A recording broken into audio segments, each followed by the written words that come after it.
Ninja versus the Mouse. It's a very old tale, of course. And especially with Fabian leading G2, is it going to be the Lion ban? No, we're going to start off with Maverick. That's Mousesports removing it. G2, are they going to actually go for that pick, or will they pick something else? Maybe more of a relevant thing, and it's Lion. See, Parker, I will keep repeating myself. The more things change, the more they stay the same. And Lion being banned by G2, that's same old, same old. I mean, interestingly enough, Lion had a 0% pick rate in the very first game, even though he was available. So even though he's on the board, teams won't necessarily run him. And given how much soft destruction we saw in that first matchup, it's very likely that Cafe right now might be in a place where Lion doesn't necessarily fit into the mold of your roster. So for G2, we know that they always ban Lion. He is the insta-ban from the team. We always used to joke about that. But it will hold through this time. Yeah. Mira, being the most banned operator in Europe, will continue through this season, as we're in match number 2 now, and she hasn't been played once because she's been banned both times. Instead of a Maestro ban, it'll be Echo off the board. Echo only played by Penta on their defense in matchup number 1. So already we're going to see a lot of changes here, with 3 operators that were available in match 1 being removed from play. G2 will be starting on attack, and with Mouse's first defense, they'll go to the cocktail lounge on floor number 3. It's not surprising at all to see the Echo band in here. I mean, you saw it had pretty decent work and damage that was done in the previous game that we had. But, you know, again, this is the band that came out from Mousesports, and they're also very well known for having a player like Shate that plays a very excellent Echo, as we've seen throughout Season 9, right? Famously, last time these two teams played, it was Mousesports that were able to win it out. So, yeah, that game on console, it was definitely a doozy for everybody watching it on their own. Now, the setup for Mousesports is, of course, going to be up in the bar area. And Bunsi is actually going to set up for more rotation holes downstairs into reading. So Mousesports will play the olden style, which worked very, very well, and I think would still continue to work in here. Not as great as it was, because you only had one walkie from Cigar into the bar, and then a quick C4 from below would just completely end everything. You can still do that, though, if you have the information. So having Evil Eyes, in this case you don't have the Echo to do such a thing, but it's going to be pretty excellent with having the Pulse and support. One of the things that really benefit the defenders on a cocktail lounge defense are, of course, ACOGs. There are a couple sites where they're a bit more claustrophobic and you don't necessarily need an ACOG, though it is a tool that a lot of defenders will use once, at least one on the team. In this case, there's going to be possibly 2 on the board, depending on what we see from Shate. Jonas has access to one as well, and it's funny that Jonas is going to be running this Maestro, because that was the role that he got relegated onto at the tail end of his time on G2. And Maestro is a very strong operator. He's got a great gun, and in the hands of Jonas, who's somebody who doesn't miss all that often, can end up being a very valuable tool. Jonas's replacement is Uno. He'll be playing Gridlock, so that's the first time that we're going to see her in action. And, well, Jonas might end up being the very first casualty here, as he's spotted inside of the Humidor. And Comfy taking out Fabian, as Jonas will be engaged in the first altercation with Kanto Raketti once teammates and allies, and Jonas will be removed by Uno. Very fitting, as that'll be the very first kill for G2's newest member. It takes about a minute's worth of action, and both teams have lost one, but the tools that have been lost from both are incredibly vital. A Maestro and a Capitao off the board, with Comfy now getting very aggressive here, and Goga dropping to the floor will capitalize off of that, and G2 will once again regain the lead in man count. And kind of surprising that the F90 is being used by Uno and not the Saw. Been seeing so much damage done with this, and specifically because it's, I mean, with Gridlock you can do so much with the Saw just because you reload so fast, and with the amount of ammunition that's still available for you.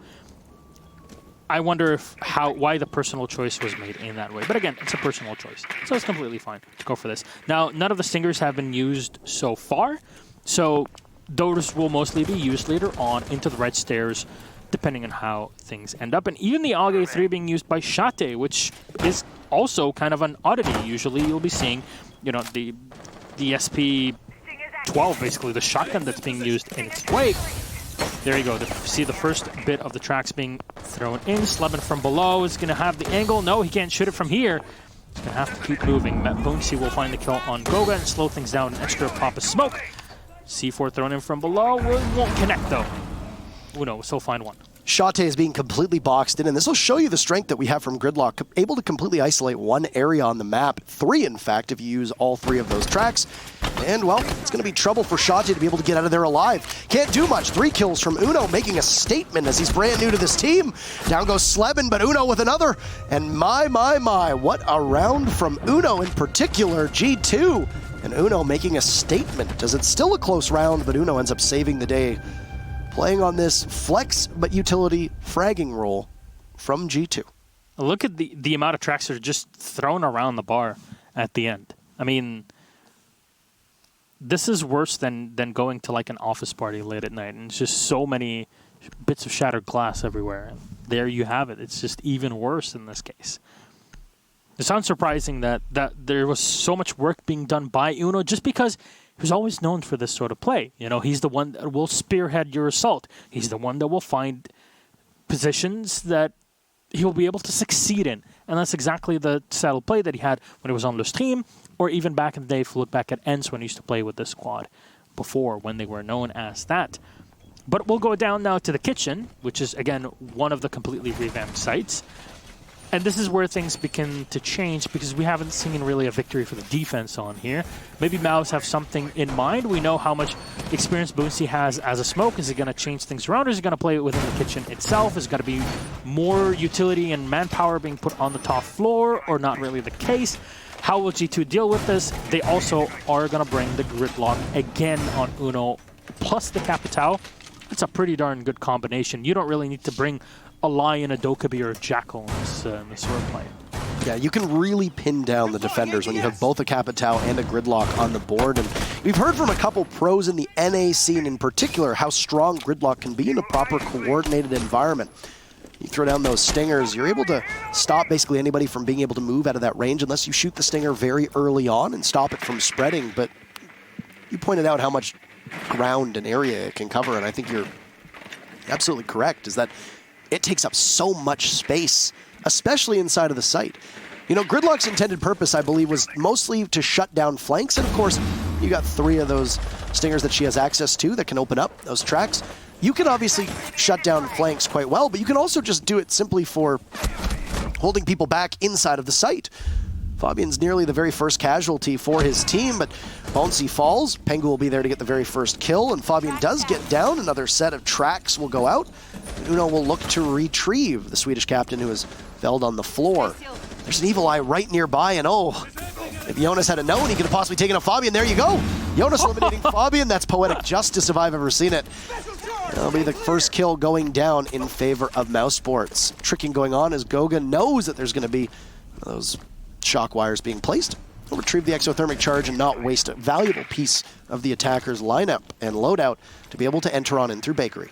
Now that's an Evil Eye that you see, for example, on Bank, or even at times on Oregon. It's such a strong bit of utility because nobody's really going to check down on the floor in these sorts of positions. So it's a very good strategy, a very sound one to run. Now Uno's going to open up a few smaller holes just using his super shorty, which again is a big deal when it comes to playing Gridlock. It just gives you so much flexibility, and because of that, this forces Mousesports back and allows Goga to open up the wall from the Bakery. So very good from G2, but it took quite a while to get to this position. And Uno's just going to continue his reign of terror with no kills so far. No, but we've seen Kitchen fall very quickly in favor of the attackers, almost as if you snap your fingers and roughly half of the people die. That's the way that this tends to play out. So action can happen at a torrid pace. The G2 are circling the wagons with Uno going, or Goga going in belly up. Uno from above, and now Goga will go for a successful plant. It's perfect coverage from G2 for the time being. Jonas tries to come in on the flank, but shut down by Kanto Raketti. And Sleben is nowhere even close to be able to stop this. It'll be a successful diffuser going down for G2 in a 1v4. Almost everybody on G2 at full HP, and Sleben will not even be able to make it out of the corner. The second side of the kitchen as Pengu will close the door on that. There'll be 2 rounds in a row on G2. Kitchen, for the 6th time today, will not be successfully held by the defense.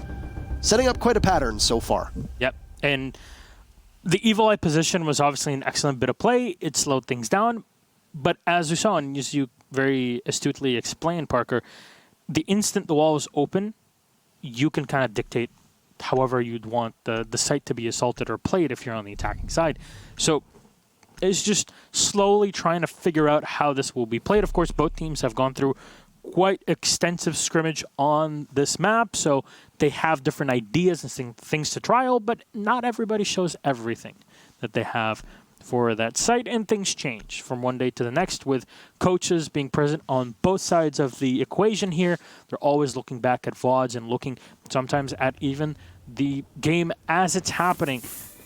For example, with the boot camp of G2, and you can tell where the problems are, and then kind of reevaluate everything with your teammates. There's a lot of work that you need to do, but the quicker you do it, the more reactive you're going to be. And with both teams here, back in the day, there was a moment where ENCE, now Mouz, were the team that always scared G2 in EU. They would always be the team that would be able to beat them just because they played so much against one another. There's kind of a back and forth between them. So far, not really the case. Not sure if it's just the map or the site, but Mouz hasn't really been able to get any sort of lead or momentum to play off of. Yeah, the kryptonite to G2, their foil, so to speak, because, I mean, G2 did pummel Mouz in the rematch in Season 9. On play day number 9, it was G2 with a 7-2 victory after Mouz pulled out the upset on their first matchup. Shate's one who doesn't bother to show much patience on certain rounds. He's got a couple great spawn peaks in the past, and this one will be no exception. Pengu will be removed from the round very quickly on. 20 seconds in, and a piece of utility with the EMP, equipped Thatcher no longer available for the rest of this round. And if there's hard destruction on the board for G2, they'll be running the Thermite in the hands of Goga, so the anticipation is that they'll want to put some pressure on the sites with this hard destruction. This could be particularly challenging. The good news for them is that if you look at Mousesports' lineup, there's no breach denial. So, yeah, you'll be able to take out some gadgets with the EMP, but you don't have to worry about getting any of the walls with hard destruction because there's no Mute, no Bandit, no Kaid on the board. Or, well, there is actually Bouncy, but he's not positioned to be able to stop it. There you go. Opening up the wall so they can walk into Piano here, just waiting for a drone to give them info, and Goga just holding off the angle. What is Uno looking for here? I think Uno was trying to determine if he could get to the top because he knows that there's a member of the defense playing down by the cocktail doorway, pillar's doorway. He can't quite seem to spot it. I'm very curious what Bonesy's Electric Claws are going to be, though, because for the time being, they haven't done any breach denial to stop G2 from getting on in. It actually looks like the hatch might actually be open as well, or at least softened inside a Piano. Still, it's quite a long period of time for G2 to be able to push on in towards the site. Kanto Ricchetti will take one. He was looking for a second as Jonas rotates out of pillars. And it was just a bad timing on his part. Yeah, there's also a second player that's coming up the brown stairs, and that was the Castle Slubben. Will be taken away as well by Fabian Gogo, the refrag, second frag as well here on Nabunsi, and Mouz kind of just falling apart at the seams. There's not much that they're able to do against G2, and they've been walking out into the line of fire of their opponents, and this is not really something that you really want to be happening when you want to force your opponents down into you so you can capitalize on them. And G2 are kind of able to force Mouz out of their hiding holes, no pun intended. Gogo will drop down as all the tracks are being thrown in. There's a Maestro camera in the back, but it cannot be used. It's already dead here. And Uno will find one as Fabian comes around the corner, gets the final kill in the hallway by reading. Scomfy taken away. G2 absolutely mopping the floor here. This is not really Tom and Jerry at this point. No, and even Doki said in the actual interview, the belief is that Cafe tends to be defender-sided. If Cafe is defender-sided, that only underscores how great G2 have looked so far. Yeah. 3 rounds, and they've got every single one of them. And they've done it on 3 separate sites. The cocktail lounge on that 3rd floor, the kitchen on the 1st floor, and then we just saw the old secondary site, which was mining and dining. Mm-hmm. So if you're Mouz, where do you go? There's a 4th site available. You could go to the reading site that also shares the bomb site with dining hall, but you're going to go back up to the cocktail lounge. It's been the defender's best friend so far that we've seen on Cafe, but not in this matchup. And I mean, Penta actually didn't win it at all. So the question becomes, what do you change if you're Mouz? Well, right now, G2 seem to be hitting their shots. Mouz has been aggressive, but there's been a couple odd plays from Mouz. Rotates when G2 have been holding angles that have absolutely punished Mouz. And unfortunately, it's been Jonas 2 times in a row who've been caught out when I don't think he's realized that people were looking. I find Jonas's entry to Mousesports to be quite interesting because Jonas used to be the second entry for G2, if I can employ that word a second time. It was their main until Kanto basically existed. And then Kanto jumped in. So what happens? Well, Jonas at the tail end of the season was moved to more flex and support roles, all right. He comes on to Mouz, and I think a lot of people expected him to take on the mantle of one of the main fraggers, alongside possibly Gomfy or Sleben, moving one of them to a support role. But it's actually been Jonas who's been slotted into that support role, and he hasn't had much to show for it in his debut here on Mousesports. Yeah, that's very true. And G2 really knows how to play against his sort of style. And for me, looking at it as someone that, you know, between both of us has watched quite a bit of these matches with G2 specifically, you can tell that things haven't really changed that much when it comes to just the positioning where he's being caught off in. Well, G2 will continue to drone up in here. Jonas, I hope, is not in that same precarious position as he was in Cigar in the very first round. Uno attacking this side before was able to grab the 4K that got using the very same operator here on Gridlock. The right-hand side wall is going to be opened up to walk into piano / the Christmas tree area. So remember, Goga just pre-firing in the back. There's nobody in there, but the drones will give out the information and continue to walk on in. Because the Gridlock is so far away and basically cannot be killed by the defenders, you can sit back and Uno can play his more support role until the time where he needs to actually get on in and do some sort of fragging power. I wonder how much of this hesitancy from Mouz in the later to end portions of the round is created by the fact that the tracks are down, preventing Mouz from being able to move too much, but only time will tell. That looks to be a C4 that puzzlingly missed as Sleben blows it a little bit too early. It could have been an easy kill onto Goga, but Goga manages to survive and actually had full HP in the process. Down goes Gomfy as Fabian on Repel, doing his damnedest to ensure that his team is in good position. Expecting the exothermic charge to be shot out by the Maestro Cam. One of the gadgets that are available for Jonas will be eliminated by Goga. Goga will now continue to just walk on in. That wall and bar back storage opened up will allow the Capitao to possibly throw some fire arrows in and cut off anybody who's holding these angles. And there it'll go. A beautiful shot from Goga. Just snapping on Nishate's head, and now with Goga in full sight, he'll go for the defuse plant. Tracks going off, and Uno crossing over onto Bonesy. He'll drop and watch for some coverage, knowing that there's one body down below. Kanto, Raketti, and Uno making this look easy. Not only do they pick up their 4th round in a row, but it's a flawless one from G2, as they just don't seem to be able to slow down right now. Mouz having 0 answers on every site that they defend.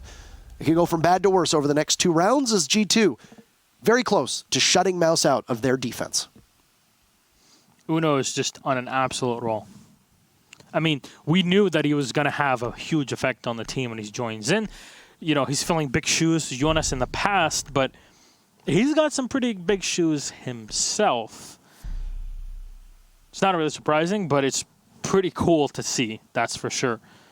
Maybe we'll get to continue on with. So I think the big game that we should really be looking forward to at this point to really see Uno's performance on G2 is G2 versus Empire. I think that Empire in general has been the biggest bane of Uno's existence, kind of afraid of the existence of Joystick in general.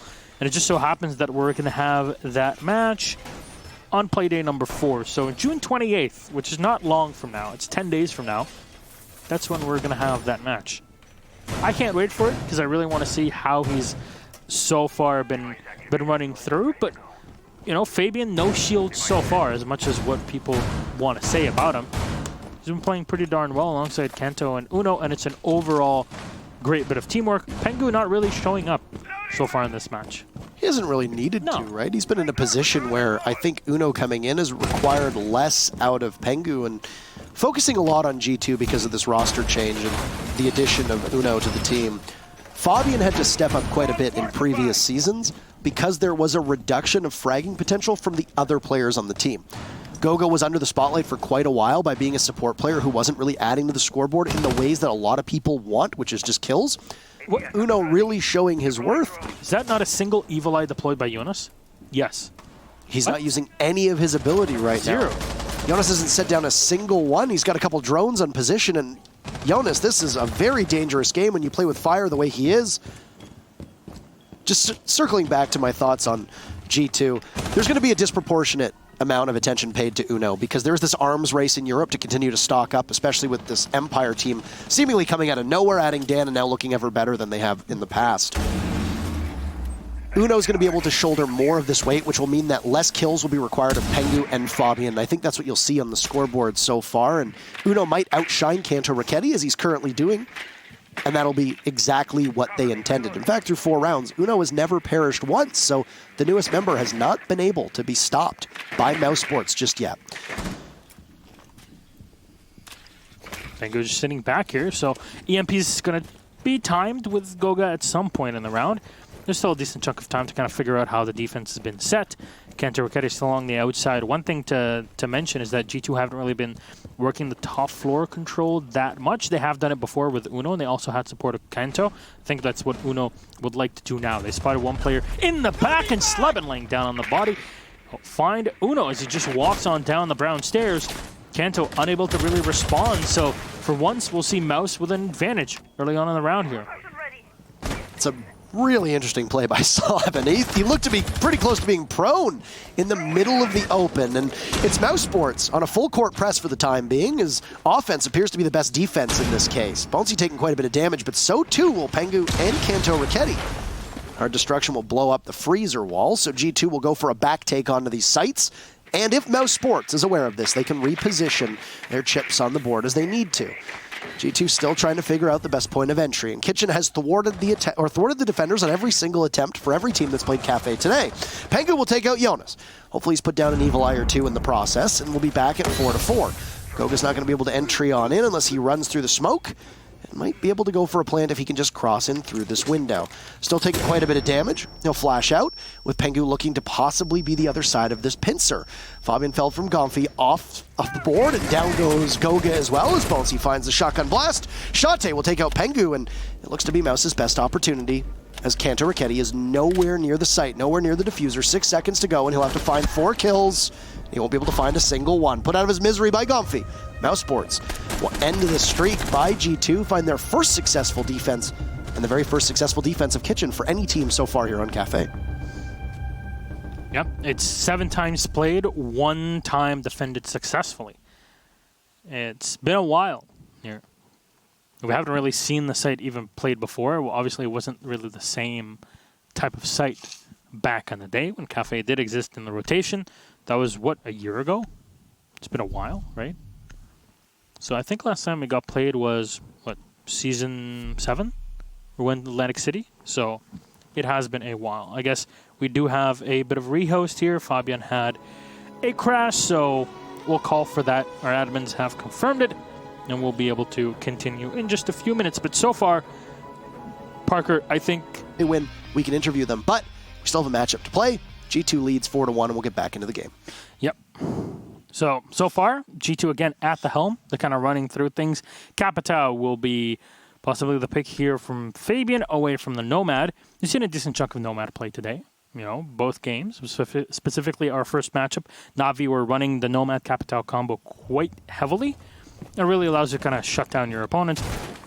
You don't have to worry as much about people hiding in nooks and crannies, but also people that are just running around and trying to play your flank the entire round of attack.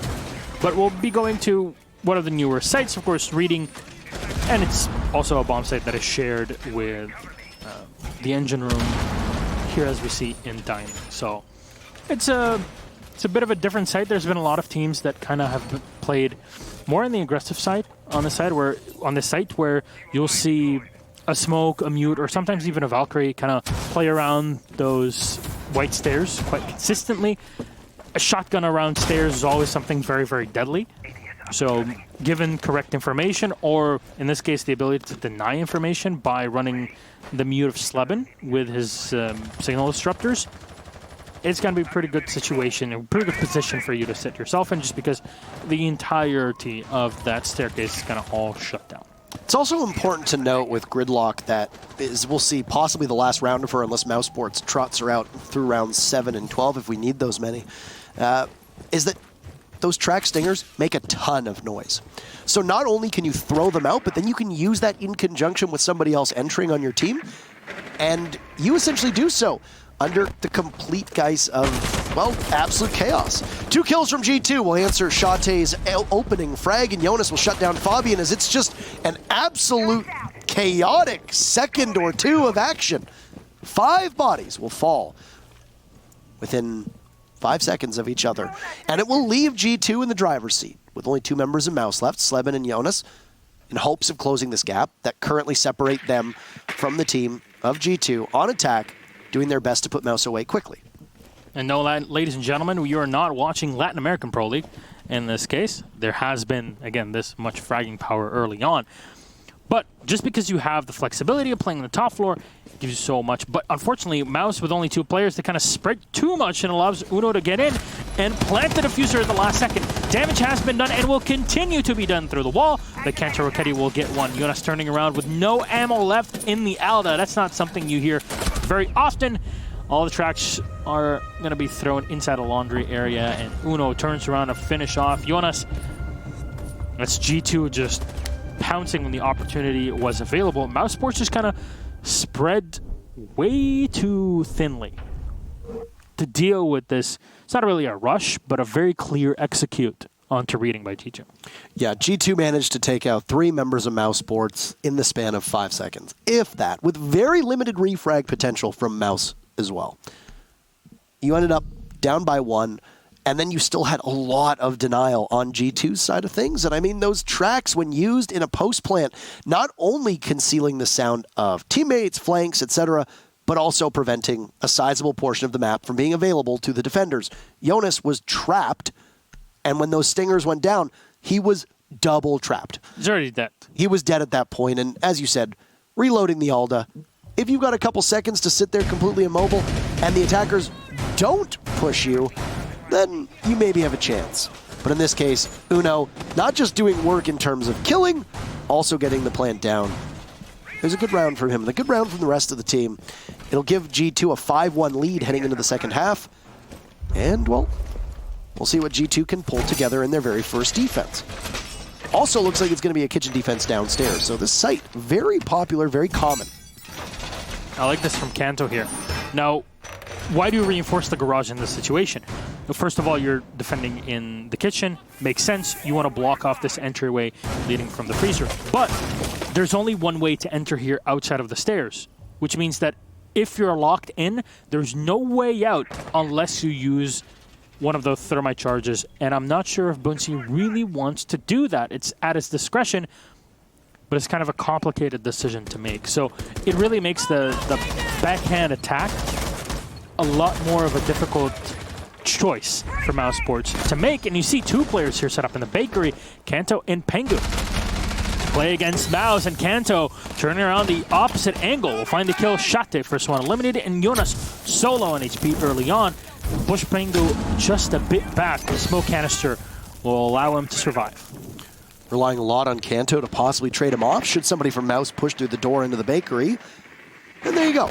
Well, the drone of Sleben will determine 2 positions for G2. They might not have seen Kanto Rocketti nestled on over just by one of the tables and instinctively firing over towards that armored personnel carrier, but nobody from Mouz is going to take that engagement, at least for the time being. Jonas is also just 1 bullet away, so for Mouz, they could find themselves at a disadvantage very quickly. Sleben had a sight on the castle of Fabian, who's going to be lying in the foyer, prone, and oh no, too much of his body is exposed. Possibly waiting for somebody to vault on over that window, but Sleben will get the first kill for Mouz. Kanto Rocketti picks up his second, as he just absolutely shoves Sleben into the ground. Waiting for a second to possibly follow up. Appears to be Gomfi. Both of them running with a hollow and a reflex, so they're both going to be at the same position when it comes to line of sight and who sees who first. Jonas firing in as well through the window, allows Gomfi to come in and find the shot on Kanto Rocketti. A lot of time has been expended, but now we're down to a 3v3. Pengu is going to spot that the whole barricade has been taken away, so now he can use that to his advantage as well to rotate. Goga and Uno will find a kill each, and then Pengu for the last one. Bunsi will fall. The defense of G2 again won both times now by both teams on kitchen. It's 8 times played, 2 times won. I'm assuming that we'll see a cocktail defense for G2 next. That would be my assumption, but could possibly go to one of the newer sites here. Interesting that it's the a traditional dining mining site that has seen the least amount of play so far through the 2 matches that we've seen on Cafe. And there's a possibility that in the Lestream Chaos matchup or the Vitality Empire matchup that we see more Cafe. Who knows? Well, the odd thing about the previous round, just looking at it from an empirical standpoint of how Kenta Rocchetti was able to kind of maneuver around, right? He had the rotation hole to move to the second side of the bakery, the old entrance to it, if you will. And it wasn't really something that was really expected.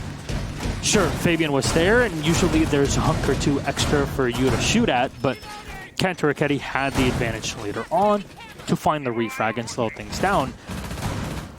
But I also want to say that the way that Kitchen was set up reminds me quite a bit of Kitchen on Coastline.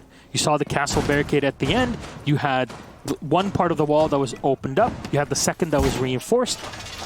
It reminds me a lot of the flexibility that we now look to Coastline from, to try and learn from and kind of explore. So it still kind of is a reminder, and you look at it as well by having a lot of floorboard on the top floor that you can destroy, play all of that to your advantage as well. Reminder of it, the quick frags early on from Kanto, yes! He'll find it. Boonsy, the first player eliminated in the round.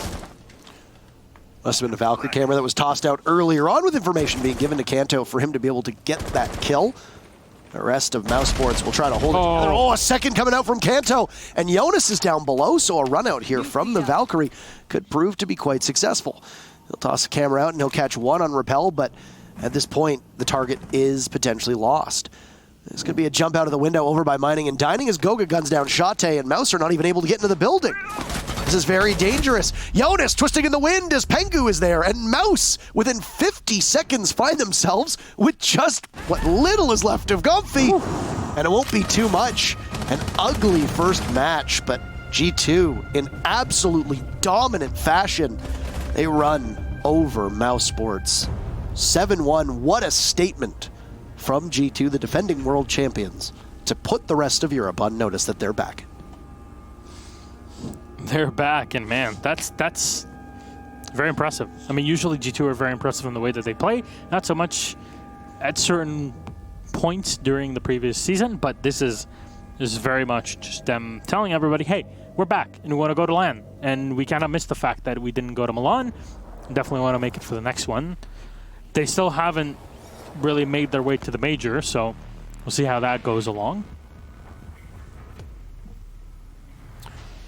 If you're Mouz, something has gone wrong here. And I say this because if you look at Mouz's roster, they're too good to be losing 7-1 or, well, 1-7 to anybody.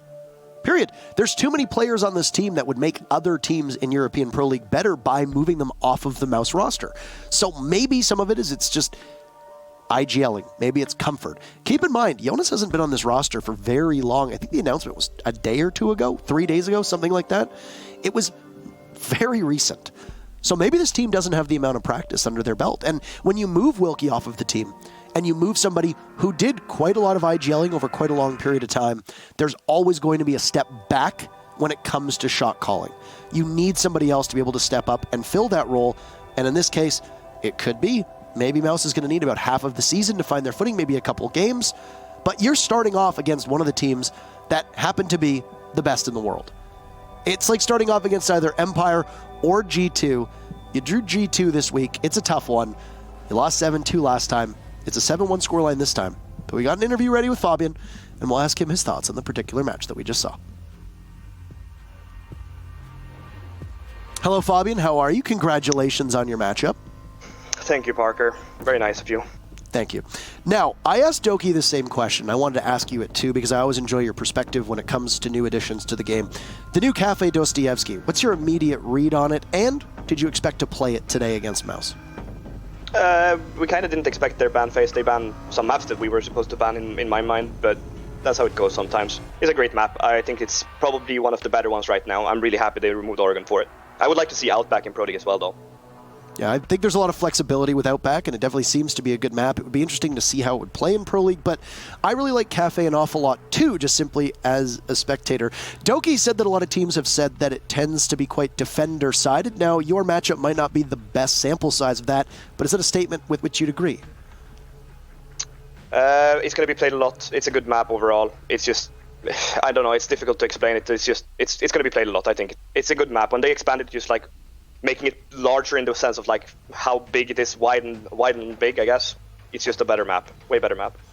Now, you ran Gridlock today consistently in the hands of Uno. Take us through the way that you think we'll see Gridlock used in Pro League. Is she going to be designed for anti-flank? Is she going to be in a post-plant situation? Is it going to be situational? Every operator is situational these days, Parker. Gridlock is a great operator in the sense that she has two great guns, and if both of the people that, like the guy playing Gridlock and the other guy fighting him, if both of them hit body shots, Gridlock is going to win pretty much every single time. So it's kind of like a trade operator where you can get free kills where they don't kill you. Do you envision her taking the place of Nomad on most teams' composition or working alongside Nomad? It's 50-50. You pick whichever you prefer, really. Smokes on Gridlock is great. Perfect. Now, you added Uno to the roster, and, well, he really shone today. Broke double digits and seemed to do so quite effortlessly. How have you found the team playing with him being added to the roster? Only the best players in the world plays for G2. Uno is probably one of the 5 best right now. The other 4 are also in my team, so I'm happy with what we have. We're really performing in practice way better than we did before. And so we're all happy with the addition of Uno. Perfect. Is this a statement for the upcoming season, the 7-1 over Mouz, to let the rest of Europe know that G2 is back? There's a major soon. I think that matters more. Perfect. Well, all the best in the preparation for Raleigh, and congratulations on your victory today. Anything to say to G2, the fans, the viewers, etc., at the end of the interview? Oh, we have this really nice web shop, Parker. You know, it's www.g2esports.com/shop. That's like where you can buy our nice stuff, and then... Okay, I'm stopping. Otherwise than that, thank you for your support. We appreciate it, and I hope we're going to do a good season for them. Perfect. All the best in the next 13 matches. I'm sure we'll see you again. Enjoy the rest of your day. Thank you very much. Thanks. You too could own any merch of any team by going to their respective websites, for the record. Yes, we are very blank and neutral. Buy all of them. Buy none of them. Probably buy all of them. If you want. We'll do it. It's motivating, right? Buy all of their... We have all of their... I feel like you have to counterpunch when they're like, oh, go to our merch shop. It's like, well, actually, every team in Pro League, to the best of my knowledge, has a merch shop of some kind, so go to that and support your respective teams. If you're a fan of G2 and you want to support them, well, you got a great game out of matchup number 1. Not so much for Mousesports. A lot of rounds didn't even come close. There's going to be a lot of soul-searching with Wilkie off that roster, Jonas stepping in, and this drubbing that they experienced for matchup number 1, because, we got 6 more matches until we go to the break. You want to be able to set yourself up the best you can, if you're Mouz, for the latter half, because we say it every single season. The matches that you lose in the first 4, 5, 6, 7 games can dictate the entirety of your season. Doesn't matter how good you do in the second half. You can be perfect in the second half, and you're still going to be chasing a dream that you might have already failed in the first 4 or 5 games. Yeah, G2 had a similar kind of season last season, and when there's 2 teams that are also in the high contention, like we saw with Lustream and Empire, it's only an eventuality. At some point, Lustream were able to win the games that they needed to, and G2 lost against other opponents where they shouldn't have. We saw their losses against Secret, against Mouz as well in the first half of the season. That comes back and bites you at the end. So you need to win, but also win as best as you can. 7-1 gives you a lot of extra rounds. That'll help you later on in the tournament in case you need that as a bit of a point in the back. I mean, look at FaZe Clan last season. They went perfect in the second half, and they still just squeaked in. That's how close it came.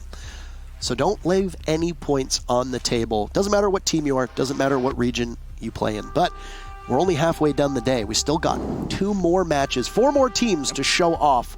We have another break ready for you, and then we'll come back with the second half of our first play day.